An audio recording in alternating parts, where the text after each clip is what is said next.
Don't talk.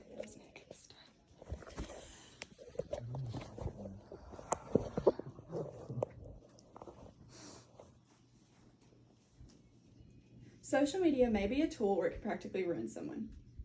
Let's say you're walking down the street and you hear sirens blaring, you hear dogs barking, you hear people chattering, but your eyes are locked on something, and that something is your phone. Let's say you're looking at the sunset, like a picture of it, but you're probably more interested and probably paying way more attention to that than the one that's directly in front of you. I'm going to be talking about the pros and cons today because I too am sucked into the fantasy of our generation. The thing with social media is our minds are really not supposed to hold the capacity of the information that we do. When we're scrolling through TikTok, our mind is still trying to comprehend TikToks from 20 minutes ago. And there's also benefits from TikToks and anything because you can get information off of them. And I personally use social media a lot, so I'm not going to just run it to the ground. My first point is social media gives easy access to quick information. A pro of this is social media spreads information faster than any other media. So for like me and my family, we never really watch the news a lot. So for me to get any information, I would get it off of TikTok or Instagram or whatever it was on, and not really the television because it's just kind of what's happened to the generation. And if my mom's even going to send me local news around here, she sends it through Facebook because that's just kind of where it came to. Procon.org states 46% of Americans get news from social medias. For example, the Paris attack in France in 2015, the news was broken to on social media before on any broadcasting or radio. Donald Trump even says that he uses Twitter for the immediacy of it and how it gets information quickly out to everyone. A con is that it could spread information that's false. And we all know that this happens often through anything. And Twitter says that most of like the retweeted news is usually fake. 6 times out of 10 it's fake.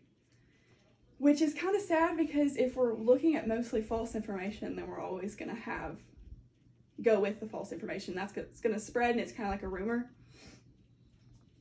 And this is according to a study in Journal Science. My second point is that social media helps and doesn't help with school.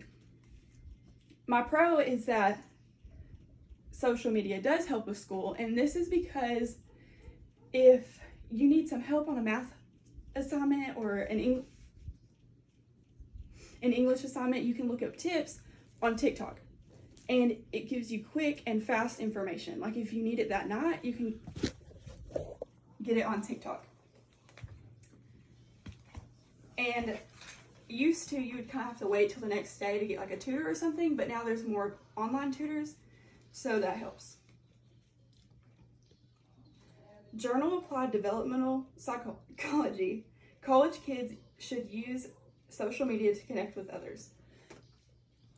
And as college freshmen, you're kind of it's nerve-wracking to move to a new place, and a lot of colleges make Instagrams for their freshmen, and they'll post like something about the freshmen, and then you can meet people through that. A con is that social media users can have lower grades. And that's because of like it being a distraction. Because for me personally, I won't even realize how much time I've spent scrolling, because I'll get on TikTok just for a second and then I don't realize it's been an hour, and that was supposed to be the hour that I was studying, and it can just consume a lot of time. My third point is social media with relationships and friendships. A pro is it can strengthen friendships or relationships just because it kind of gives you a faster communication, especially if you're doing any type of long distance with family members, relationships. You can FaceTime, you can text, you can connect through media, which is a good thing. But a con is that it can cause stress and issues to relationships because there's kind of more easy access to cheating or easy access to any kind of sneaky things. And it hinders conflict management skills. According to a library article, concerns have been expressed at the lack of in-person contact, which is true because social media causes lack of that, because if you can just text on the phone, sometimes you don't have a need to hang out with people, and it kind of isolates us a little bit more. My fourth point is social media affects careers. A pro is employers find employees. Let's say I work at a boutique and maybe you need someone, or even for brand deals, they can find somebody that fits their brand by looking at people's social media accounts. And for employees, or job seekers, they can find work by looking at their social media accounts, or the internet gives you a lot of more information about careers than it used to be. Even on TikTok, you can search your career, what you want to major in or anything, and it'll give you a lot of information on it rather than having to go somewhere and get that information.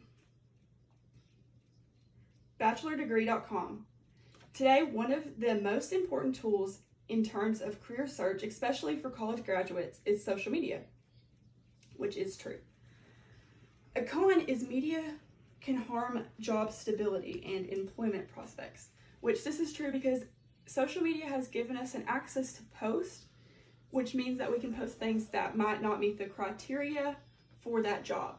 So let's say if you post alcohol, drugs, smoking, anything like that, maybe your job is to be a teacher, and a lot of times they won't let you have that on the internet because they don't want any parents finding that of your students, or your students themselves finding it.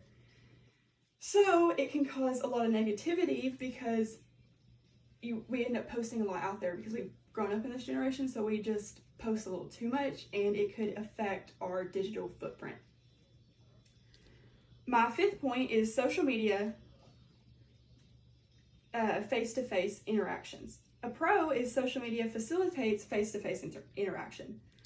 People will get with each other before an event by DMing them, by Facebook messaging them, and kind of get to know them before having to be at this event, and they can plan things to do, so that could help.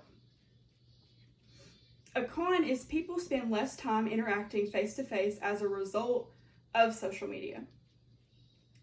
According to a TC Library article, a new study finds being connected 24/7 makes us more distracted and distant. And this is true because if we don't have to be face-to-face, that's obviously going to make us not really care as much to see people. A restaurant experiment, 300 people went to this experiment, and half of them put their phones on silent and half of them didn't. And the ones that put their phones on silent, they had a more enjoyable meal and liked the experiment a lot better. There are many pros and cons to social media. In this speech, I discussed how social networking sites encourage more connections with people, provide online education, and much more. Social networking sites are also bad because they can spread vital information and hinder in-person interactions and waste a lot of pointless time. I need to use social media with caution and take advantage of the benefits. Social media can build up a person as well as destroy them. That was the